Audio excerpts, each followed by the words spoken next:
Oqni yugurgani somonxonagacha degani mana shu bo'ladi. Rossiyada ko'pchilik borib, nimaga borganini unutib qo'yadi va buni oqibatida qolgan migrantlar azob chekadi. Mana buni yaqqol misol tariqasida ko'rishimiz mumkin. Iltimos, mana shu videoni maksimalni tarqatib barcha musofirda nima ish qilib yurishdan qat'iy nazar hammaga mana shu videomiz yetib borsin, toki bu vaziyatga ertaga aynan siz ham tushib qolmang. Aytgancha, hurmatli do'stlar, doim so'rashadi, Zuhriddin bizga ishonchli granitsa xizmati hamda ishonchli dokument xizmatlarini taqdim eting deganlar uchun bizda mana eng ishonchli granitsa xizmati 24/7 ko'rinishda aloqadalar. Bemalol telefon qilaverasizlar. Ekranda nomerlarimiz turibdi.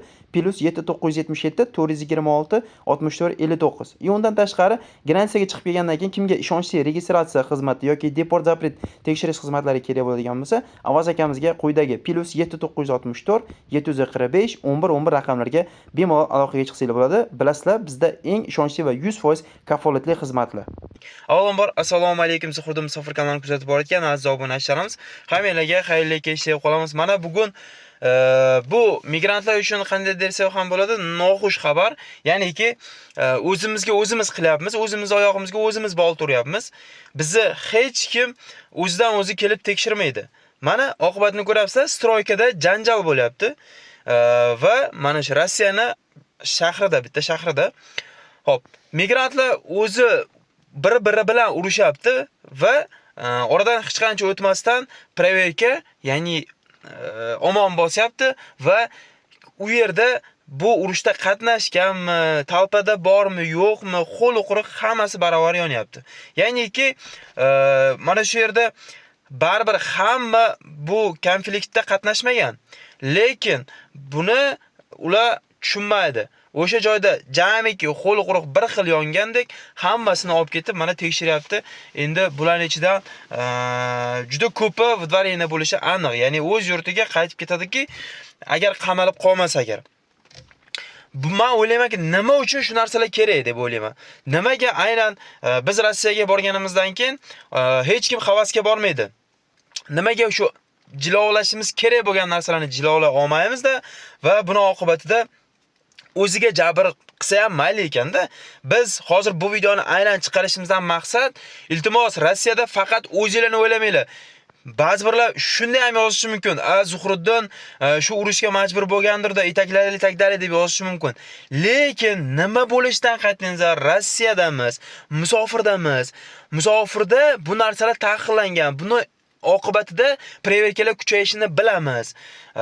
Bizni ta'sirimiz qolgan migrantlarga albatta yaxshilik bilan tugamasligini ham juda yaxshi bilamiz. Nimaga shuni bilib turib ham ming siz prav bo'lgan taqdiringizda ham nimaga bunday qilasiz? Ya'ni nimaga urush chiqarasiz? Nimaga qizlarni zo'rlaysiz?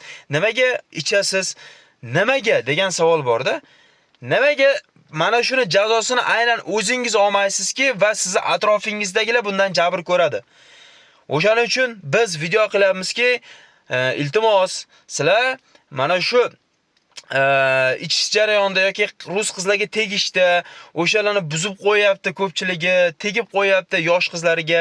Mana shu vaziyatlarda sal o'ylaylar, atrofdagilar jabrlanib qolishini, ya'ni qolgan migrantlarga sizlar orqali juda katta minus kelayotganini, mana bunaqa proverkalarga mana bu beayb migrantlar ham tushib qolib uyiga qaytib ketyapti va vidvariyna 5 yil, 6 yil, 3 yil deport bo'lyapti. Shu kimga kerak? O'shaning uchun biz jon kuydirib gapiryapmizki, iltimos, musofirda bordikmi, mana bunday qilib yuraylik. Akamisiz, ukamisiz, opamisiz, yaxshi bizdan maslahatki, ertaga siz orqali qolganlar juvonlamak bo'lib ketmasin. Mana yaqqol misolni o'zingizlar ko'rib turibsizlar. Katta raid bo'lyaptiki, katta urush oqibatidan o'sha joyda 10 kishi urushganmi, 20 kishi urushganmi, lekin 300 kishi hammasi ketyaptiki proverkada. Endi bularning ichida dokumenti bori bor, dokumenti yo'g'i bor, lekin o'shalar jim ishlab yurgan. Aynan sizning kasringizga endi ular ham tekshiriladi. Dokument chatoq bo'lsa, afsuski uyiga jo'natib yuboriladi. Shuning uchun bunaqa vaziyatlar hozirgi kunda migrantlar orasida juda ham ko'paygan. Aynan bizni ko'rib turgan akalarimiz, opalarimiz bo'ladigan bo'lsa, iltimos, Rossiyada musofirda yurganinglarda o'zinglarni emas, atrofdagilarni, jamiyatni ham o'ylab ish qilinglar. Biz mana shuni yo'qtirmoqchimiz xolos. Biz hech kimga yomon bo'lishini hech qachon xohlamaymiz.